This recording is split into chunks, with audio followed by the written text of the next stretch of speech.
Hi folks, this is Don Schaefer, and this here is video blog number 26. This is The Better You, and I'm welcoming you once again to be with me this week. I'm excited about what we have to talk about. I know last week we talked about a subject I thought was just powerful. We talked about the character-driven life. We talked about the fact that there's a difference between your character directing your life and your emotions, and how so many times people allow their emotions to dictate and lead them and direct them in the things that they do. And we find that a lot of times when you look at a character-driven life, you look at commitment. You look at individuals that are truly committed to what they do, and whatever they say they do, they will do. They've got great character. But then again, you look at individuals that it seems like whatever they say they'll do, you always question it. You don't know if they're for sure going to do it or what they're going to do. And that's a life that's living by emotions. They do things because it feels good to do it. And if it doesn't feel good, they don't do it.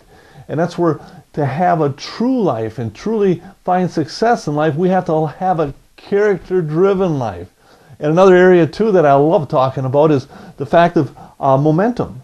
See, a character-driven life will create their own momentum, where emotional-driven life will wait for momentum to come to them.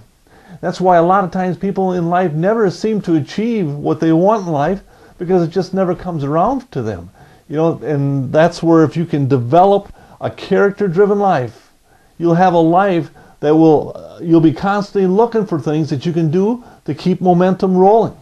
And the beauty of this, in a couple of weeks, I'm going to be talking about the roots of character. I'm going to be talking about the fact that there are different roots that can be established in your life and give you an understanding of just what that's all about, the fruits of the roots of character, because it's basically a tree.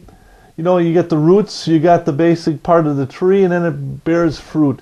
That's the way our life is. You know, we're basically very similar to a structure of a tree. We have our roots, and a lot of times people say, well, yeah, our roots are my grandparents, and that's true. We do have roots going back to our ancestors, but we also have different roots within us as to what we do in life. And these are roots of our character. Either we have the character or we don't have the character, and we're going to talk about that. But this week I want to talk about another area. I want to talk about fanning your dreams. Fanning your dreams. It's interesting sometimes when you see how certain people have a certain edge on a lot of other people. You know, it just seems like they have a great desire in what they do. And they're constantly achieving things. They constantly have an excitement because there's something about them that says, hey, I'm going to continue on and I'm going to try to achieve the dream that I've been going after. There's a certain fire and desire in their life. I know in my company where I work, we call it the 212 degrees factor. And it's interesting when you look at water, because you can take water up to 211 degrees and you'll have hot water. But you take it one more degree to 212 and it starts to boil. And you know, in our company we always say we're taking it to the 212. We're only going to add one more degree. We're just right there. We're going to get ourselves boiling, getting things happening. You know, and that's where you can get it at 211 degrees, and you got yourself something maybe is good for coffee and for warming up something. But you get it at 212 degrees and you've got the ingredient that can move a locomotive or a steamship. It can send a steamship all over the world, because that's what steam can do. It's very, very powerful. And a lot of times in our life, we're so close, but we don't have the extra that carry us through. And the extra a lot of times is our desire. We have to have a great desire in what we do. Interesting story I read was a story of Ben Hogan. And he was a tremendous golfer. He did real well. He was winning tournaments and all this. But he was with his wife one day, and they said he was driving along, it was kind of foggy, went around a corner, and here there was a huge truck coming right at him.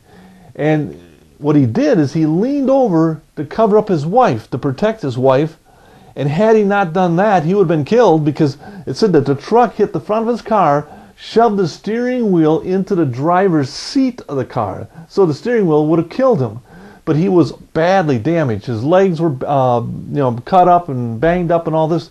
He was in a hospital recuperating for quite some time, and the doctors told him, they had to break it to him, They told him, Mr. Hogan, Ben, you're never going to be able to golf again. You'll never be in the professionals again because, you're too badly damaged and you'll never, you're fortunate enough to be alive and be able to walk.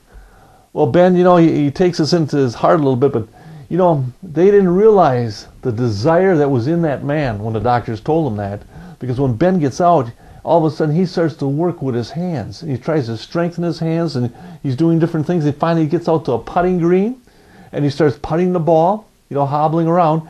Then he starts hitting balls and he hits like 1 or 2 in a day. And then the next day he hits 3 or 4. He kept on working at it until finally he joins the tour again and he's in the same position, winning tournaments as he was before. He had a desire. He fanned those dreams. He fanned that desire in his life and he achieved greatness. Excellent example. And that's where I want to encourage all of you. Whatever you're going after, whatever you're looking for in life, try to give it the extra degree. Try to put as much desire in what you're doing. Fan those desires.